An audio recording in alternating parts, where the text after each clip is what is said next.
So, good morning. So, ngayon ay patay na po ito. So, ayaw na umaandar. So, ang gagawin natin dito ay papaandarin natin. So, visual check muna tayo. Okay. Putol yung kanyang return hose. Yan. Putol. Yan. Putol yan. At saka papunta yan dito. Yan, ito yung putol. So, ibig sabihin brittle na po siya. So dumaan na po ito ng engine overheat. Okay, so brittle na brittle. Yan. Yan. Pag ganito na dumaan na po ito ng engine overheat. Okay, tingnan natin oil.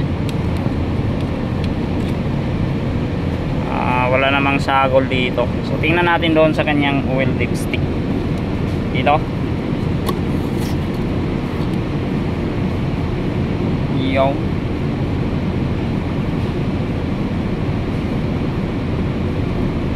So matagal na po itong ayaw umaandar. So napapansin na mayroon na mga lawa-lawa. Yan. So test natin kung mayroon ba siyang halo na tubig.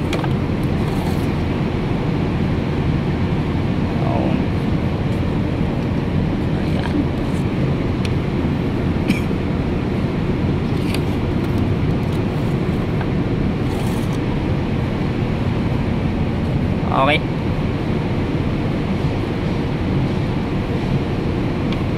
Wala naman. So, tingnan natin yan mamaya. I-check natin yung quality ng oil doon sa ilalim. Okay. Dito yung kanyang battery. Walang life. Meron naman. Tester. Tingnan natin. Pa ba yung tester? Okay. Check natin yung battery life. Yeah. Okay. Okay. Testingan natin. Okay.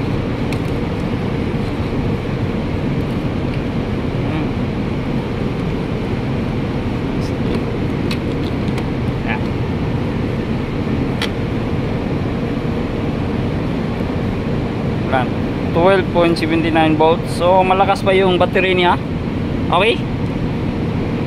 Wow.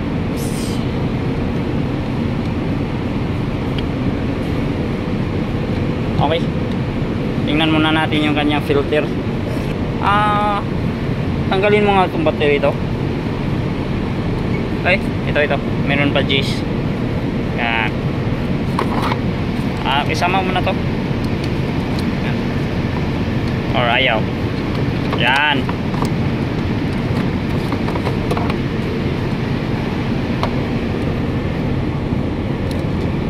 Okay, check natin.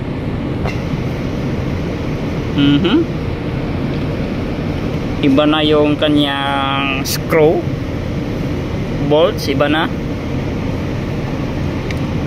Okay, so tatanggalin muna namin to. Tingnan namin yung kanyang filter kung mayroon ba siyang luma. Okay, flat screwdriver and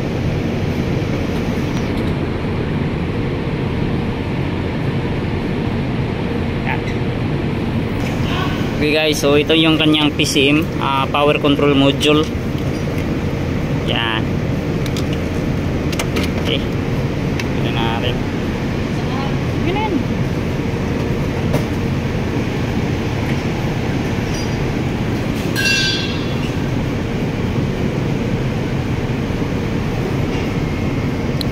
Okay, tanggal na.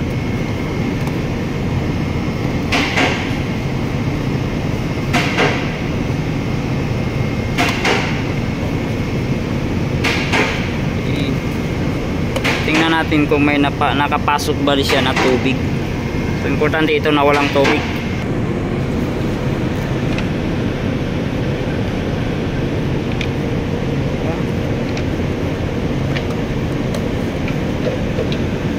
Okay.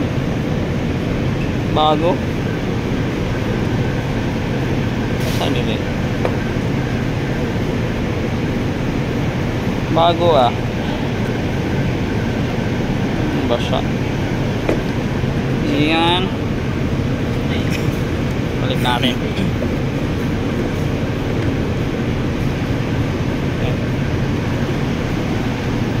Extra natin. Okay. Check natin. TCM, ito yung kanyang TCM. Transmission module. Ikutin natin to.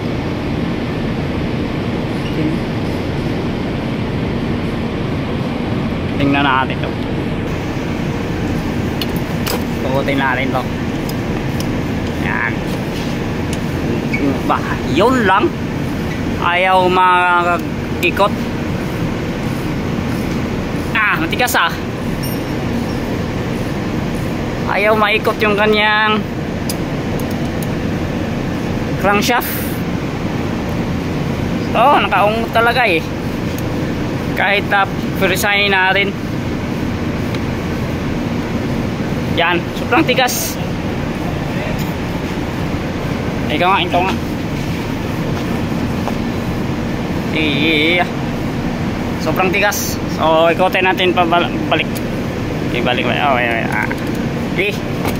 Ikotin mo nga. Sobrang tigas. Dito ka. Doon. Takasan mo. Doon ka. Sa kabila. Para hindi ka mahirapan. Yan. Lakas. Buong lakas mo. Yon. So, ayaw. Okay. So, wag nating purisahin. Kasi sobrang tigas. So ito yung sinasabi ko na pag ganito na, so wag i-attempt na i-crank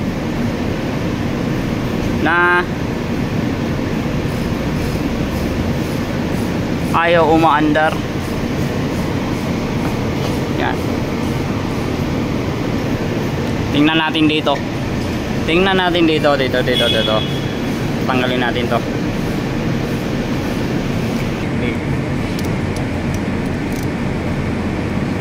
Natin to. Kasi minsan po pag hindi siya maikot, pag stuck up yung kanyang clutch, ayaw talaga maikot yung kanyang crankshaft. Pero ang delikado doon, pag yung piston na yung ano niya tumutukod na, pag yung kanyang piston may yung malaki na gastos. Pero minsan kasi yung transmission po ay nag-stuck up. Yan din po yung dahilan kung bakit ayaw maikot yung kanyang crankshaft. Ngayon, titingnan muna natin kung meron ba siya ng bakas ng tubig dito. So kahit ilagyan pa natin yun ng kanyang battery, ayaw talaga mag-crank kasi naka-stuck up yung kanyang crankshaft.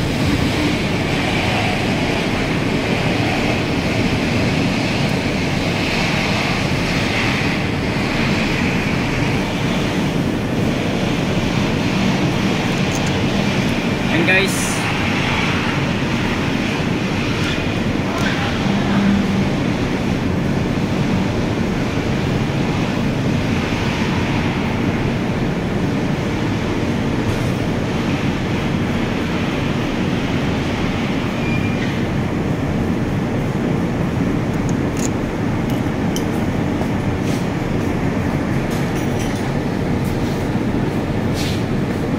tatanggalin natin to.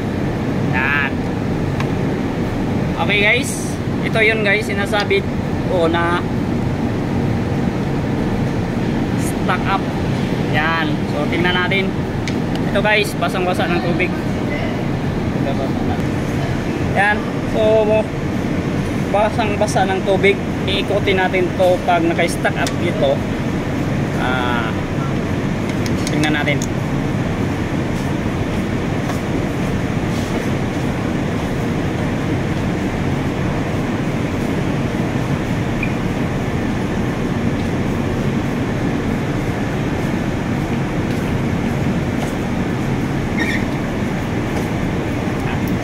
Ito yung gamit natin guys. Ito yung tools natin. Yan. Yan. Ikutin lang natin to.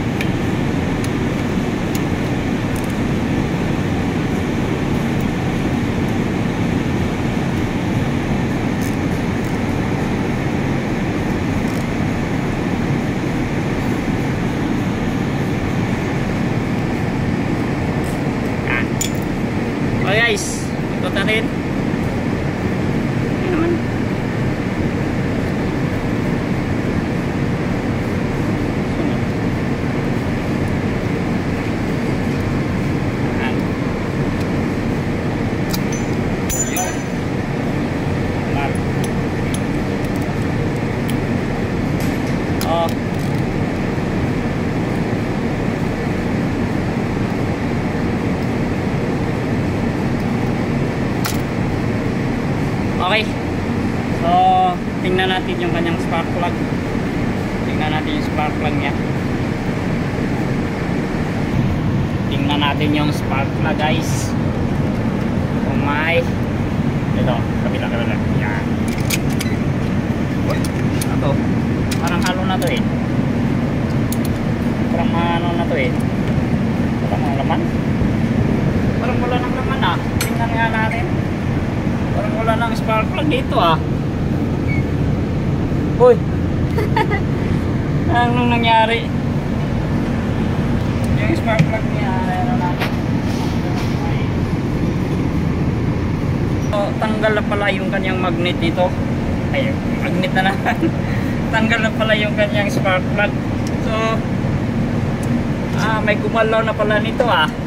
So, sikanhan na tayo. So, pangalawang kamay na po tayo nito kasi meron na palang gumagalaw nito. So, hindi kaya. Pinasa sa atin.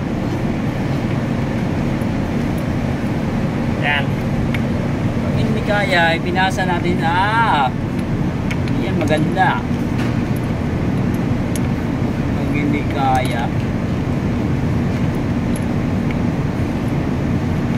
ano na yun? Yan. Ito yung spark plug, guys.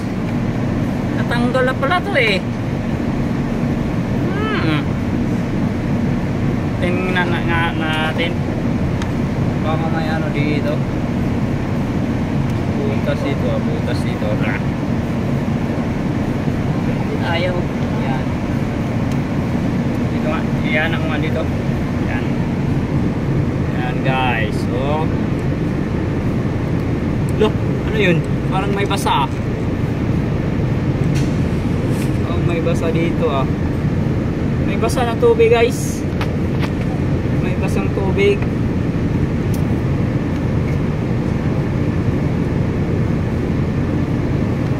May basa na tubig, guys.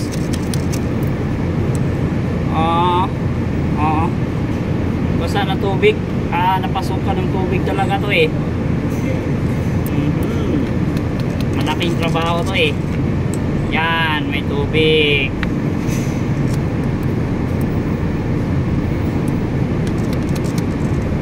Yan, may tubig. So, tanggalin natin yung isa.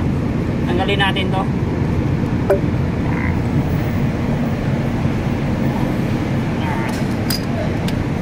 Yan, okay na yan. Yan. Pasok na tubig to ah.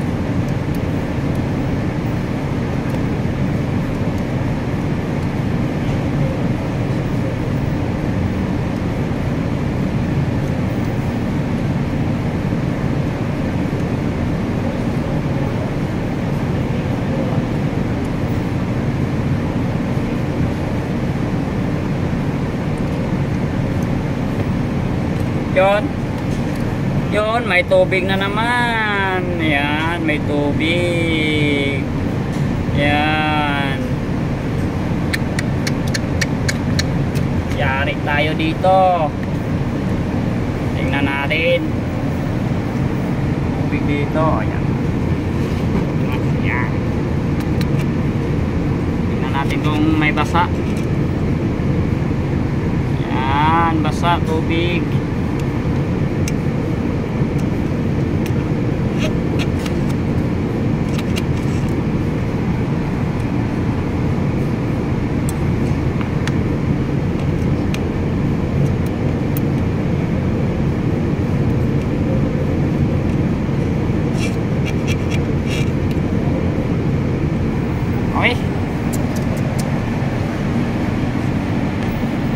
Tingnan natin sa loob.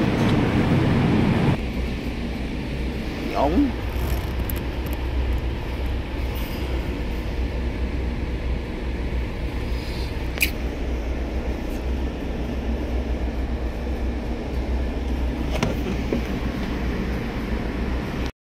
Okay guys, so ito.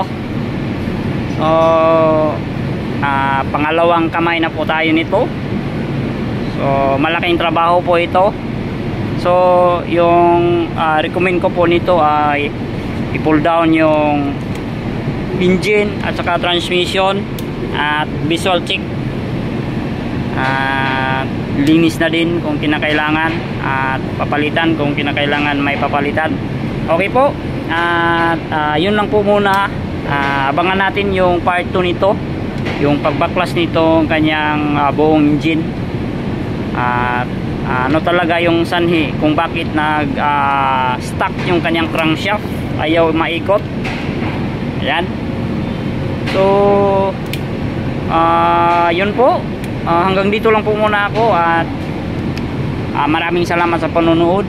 Ayun, so subscribe na din sa aming YouTube channel at mag-like. Okay, so yun lang po muna, and always drive safe, and bye bye. Yo.